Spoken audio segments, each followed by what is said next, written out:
आप कभी भी कंसिस्टेंटली सक्सेसफुल ट्रेडर नहीं बन सकते अगर आप एक सिस्टमैटिक अप्रोच नहीं अपनाते। आज के इस वीडियो में मैं आपको यही बताऊंगा कि आप कैसे एक सिस्टमैटिक ट्रेडिंग स्ट्रेटेजी बना सकते हैं जिससे आपको मदद मिल सके कि आप एक सक्सेसफुल ट्रेडर बन सके। मैं आपको यही स्टेप बाय स्टेप बताऊंगा कि आपको कैसे एक स्ट्रेटेजी बनानी चाहिए और इसके साथ साथ एक बहुत ही जबरदस्त स्ट्रेटेजी के बारे में भी बताऊंगा। इस वीडियो को एंड तक जरूर देखिएगा।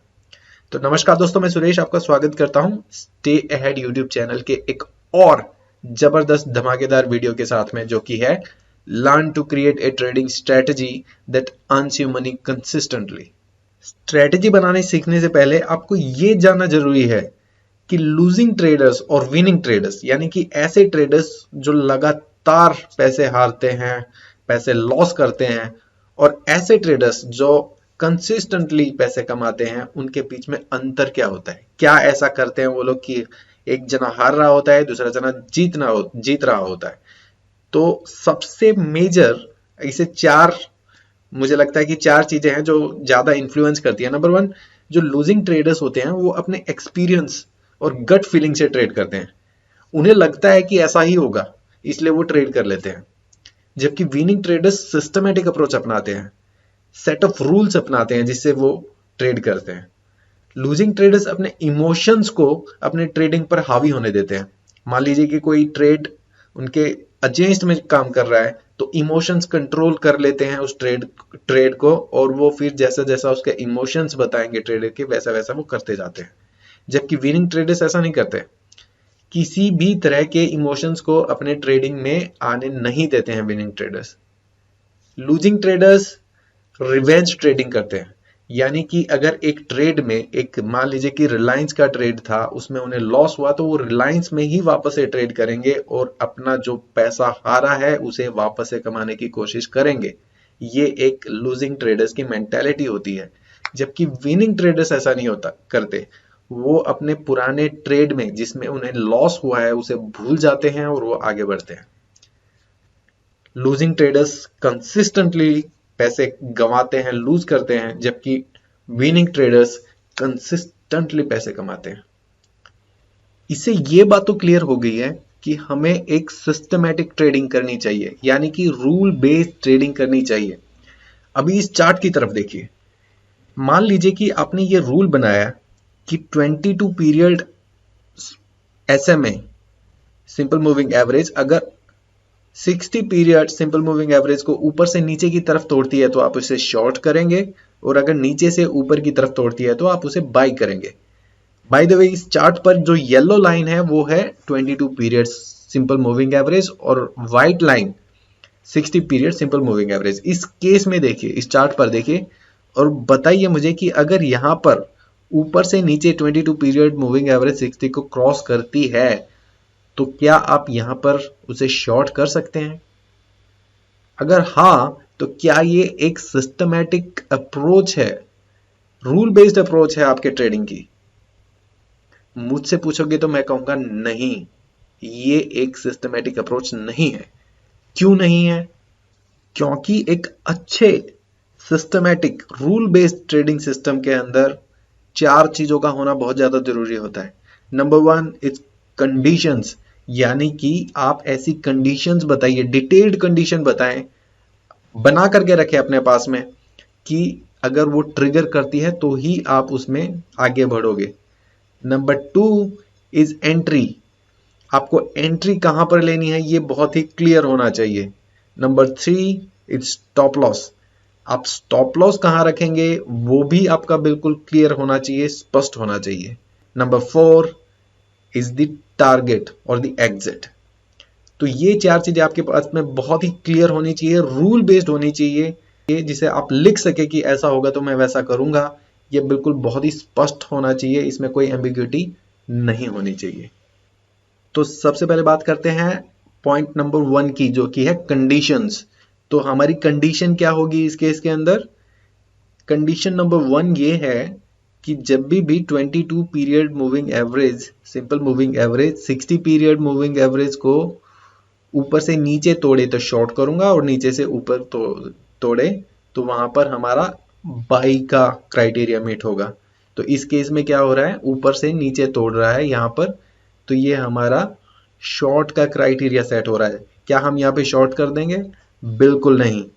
दोस्तों, हमारे सब्सक्राइबर्स की ह्यूज डिमांड के बाद हमने हमारा सिग्नेचर प्रोग्राम, मास्टर प्रोग्राम, जिसकी ऑफलाइन मोड में वैल्यू ₹28,000 है, उसको वीडियो फॉर्मेट में रिलीज किया है सिर्फ 499 में, जिसकी लेंथ करीब 3 घंटे की रहने वाली है।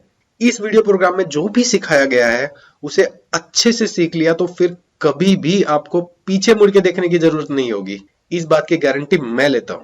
ट्रस्ट मी, ये 499 आपकी जिंदगी की सबसे बढ़िया इन्वेस्टमेंट रहने वाली है। वीडियो प्रोग्राम पाने के लिंक इस वीडियो के डिस्क्रिप्शन बॉक्स में है, क्योंकि इसके अंदर अभी हमारी दूसरी कंडीशन आने वाली है। वो है कि उसके अंदर पुल बैक आना चाहिए। पुल बैक मतलब कि जैसे ही यहाँ पे क्रॉसओवर हुआ, स्टॉक नीचे जा रहा था, कम से कम उसे वापस से 22 पीरियड एसएमए को टच करना चाहिए, छूना चाहिए। ये हमारी कंडीशन है, क्योंकि यहाँ पर एक पुल बैक देखने को मिला, राइट। तो ये हमारी यहाँ पर कंडीशन मीट हो रही है। क्या अभी हम इसे शॉर्ट कर देंगे? नहीं, क्योंकि इसमें हमारी तीसरी भी कंडीशन है। कंडीशन क्या है कि पुल बैक आने के बाद में प्राइस कभी भी 60 पीरियड मूविंग एवरेज लाइन को ऊपर की तरफ तोड़ करके क्लोज नहीं देनी चाहिए।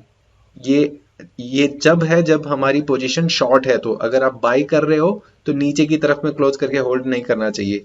इस केस में क्या हो रहा है, क्या हम इसमें एंट्री कर लेंगे, शॉर्ट पोजीशन क्रिएट करेंगे? नहीं करेंगे। यहाँ पे पुल बैक तो आया है, लेकिन 60 पीरियड मूविंग एवरेज को तोड़ा है और ऊपर क्लोज किया है इस कैंडल पर, तो इसलिए हम यहाँ पर इसमें शॉर्ट नहीं करेंगे। तो ये हमारी 3 कंडीशंस थी। अभी पॉइंट नंबर 2 है, जो कि है एंट्री। हमें एंट्री कहाँ करनी चाहिए?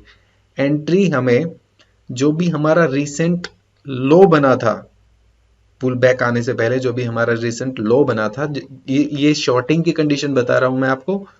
अगर आप बाई की कंडीशन देख रहे हो तो उसका अपोजिट होगा, जो भी हमारा रिसेंट हाई बना होगा उस वक्त, राइट। तो ये हमारा जो भी रिसेंट लो बना है पुल बैक से पहले, उसको जब तक प्राइस नीचे की साइड में नहीं तोड़ता है तब तक आपकी एंट्री नहीं होगी। आपकी एंट्री तब होगी जब प्राइस इस रिसेंट लो को, ये रिसेंट लो को पुल बैक आने के बाद में नीचे की साइड में तोड़ता है, वो आपकी शॉर्ट पोजीशन क्रिएट होगी, यहां पर क्रिएट होगी। अगर ये इसने ऊपर की साइड नहीं तोड़ा होता तो इस कंडीशन में मैं आपको दूसरा भी एग्जांपल दिखाऊंगा जिसमें कि एग्जीक्यूट हुआ है स्ट्रेटजी, राइट। तो ये कंडीशन आपको समझाने के लिए है कि कब नहीं ट्रेड करना चाहिए और कब ट्रेड करना चाहिए। तो यहां पर नीचे जैसे ही क्रॉस करता है यहां पर, तो ये आपकी एंट्री होगी। और जो हमारे अगले पॉइंट्स हैं वो है स्टॉप लॉस एंड टारगेट। हमारा स्टॉप लॉस क्या होगा और हमारा टारगेट क्या होगा? मैं जो पर्सनली प्रेफर करता हूं वो है एटीआर, यानी कि average true range based stop loss और टारगेट। कैसे पता किया जाता है? एवरेज ट्रू रेंज प्राइस जो भी वैल्यू दिखा रही होती है उतने पॉइंट्स का स्टॉप लॉस, और 1.5 आर, यानी कि जो भी एवरेज ट्रू रेंज दिखा रही होगी वैल्यू, उसका 1.5 टाइम्स हमारा टारगेट हो जाएगा। तो बिल्कुल स्पष्ट है कब हमें एंट्री करनी है, कब हमें एग्जिट करनी है। अगर कंडीशन मीट नहीं होती है तो हड़बड़ाना बिल्कुल भी नहीं है, वेट करना है अगले सिग्नल का और तभी ट्रेड करना है। इसमें हमारे पास में काफी सारी कंडीशंस हैं। एंट्री एग्जैक्ट पॉइंट पता है हमें कि एंट्री कब करनी है, कब एग्जिट करनी है, स्टॉप लॉस क्या है, टारगेट क्या है, सब कुछ बहुत ही स्पष्ट है। अब मैं आपको दूसरा एग्जांपल दिखाता हूं इसका। ये दूसरा हमारा बाई की कंडीशन है। इसमें मैं आपको बताता हूं स्टेप बाय स्टेप जो भी हमारी बात हुई है। नंबर 1 स्टेप क्या है कि 22 period simple moving average, 60 period simple moving average को नीचे से ऊपर तोड़ता है तो बाई, ऊपर से नीचे तोड़ता है तो सेल। ये हमारी फर्स्ट कंडीशन है। इसमें ये हमारी कंडीशन फुलफिल हो रही है तो ये हमारा वैलिड पॉइंट है। नंबर 2 कंडीशन क्या थी कि एक पुल बैक देखने को मिलना चाहिए। तो यहाँ पर क्या वो पुल बैक हो रहा है? जी हाँ, यहाँ पर भी हो रहा है, यहाँ पर भी हो रहा है, तो पुल बैक भी हो रहा है। नंबर 3 कंडीशन क्या थी कि वो 60 पीरियड सिंपल मूविंग एवरेज को नीचे की तरफ ना तोड़ करके होल्ड करे, क्लोज ना दे। ये हमारी थर्ड कंडीशन थी। तो इस केस में अगर आप देखोगे तो ये पुल बैक तो आया यहाँ पर, लेकिन इसने नीचे की तरफ तोड़ करके होल्ड किया, तो यहाँ पे हमारी कोई एंट्री नहीं होने वाली है, हमारी थर्ड कंडीशन फेल है। इसमें अपने इमोशंस पे कंट्रोल करना बहुत ज़्यादा ज़रूरी है। आपको सिस्टमेटिक रूल बेस्ड चलना पड़ेगा, अपनी भावनाओं पे कंट्रोल रखना पड़ेगा, तभी सक्सेस पा सकते हैं ट्रेडिंग में। तो वापस से एक ऊपर की साइड में मार्केट मूव करनी शुरू होती है, यहाँ पर एक रिसेंट हाई बनता है, फिर एक पुल बैक आता है। थर्ड कंडीशन हमारी क्या थी, सेकंड कंडीशन हमारी क्या थी कि वो 22 पीरियड सिंपल मूविंग एवरेज को टच करे, एटलीस्ट टच करे, तो यहाँ पे टच हो रही है, राइट। तो ये हमारी कंडीशन फुलफिल हो रही है। हमारी एंट्री कब होगी, जब वो रीसेंट हाई बना होगा। यहाँ पर ये जो पॉइंट है ये हमारा रीसेंट हाई है, यहाँ पर रीसेंट हाई को ऊपर की साइड में तोड़े और क्लोज दे, तो यहाँ पर उसने ऊपर की साइड में उसे तोड़ा है और क्लोज दिया है, तो ये हमारी क्या होगी, एंट्री। यहाँ पर हमें बाई करना है स्टॉक को या फिर इंडेक्स, जो भी आप देख रहे हो। अभी थर्ड क्या था हमारा, स्टॉप लॉस। बहुत ही जरूरी है स्टॉप लॉस। तो यहाँ पर देखिए मैंने नीचे की साइड में चार्ट पर एवरेज ट्रू रेंज का भी इंडिकेटर लगा दिया है। तो एवरेज ट्रू रेंज क्या दिखा रही है, यहाँ पे हमारी एंट्री थी, एवरेज ट्रू रेंज क्या दिखा रही है, 34.23। तो 34.23 पॉइंट्स का हमारा 34 पॉइंट्स का हमारा स्टॉप लॉस हो जाएगा, बिल्कुल फिक्स स्टॉप लॉस हो जाएगा 34 पॉइंट्स का। और हमारा टारगेट क्या होगा, टारगेट हमारा होगा 34 का 1.5 टाइम्स, यानी कि 51 पॉइंट्स का वो हमारा टारगेट होगा। तो इस केस में आप देखोगे तो हमारा टारगेट भी मीट हो गया था, बहुत ही आसानी से मीट हो गया था। तो इस तरह से हमें एक सिस्टमैटिक और रूल बेस्ड ट्रेडिंग को अपनी लाइफ में इनवाइब करना होगा, उसे अपनाना होगा। आई होप कि आपको इस वीडियो में बहुत कुछ सीखने को मिला होगा। अगर हाँ, तो दोस्तों please like this video, share with your friend, subscribe to our channel. Thank you so much for watching. जय हिंद।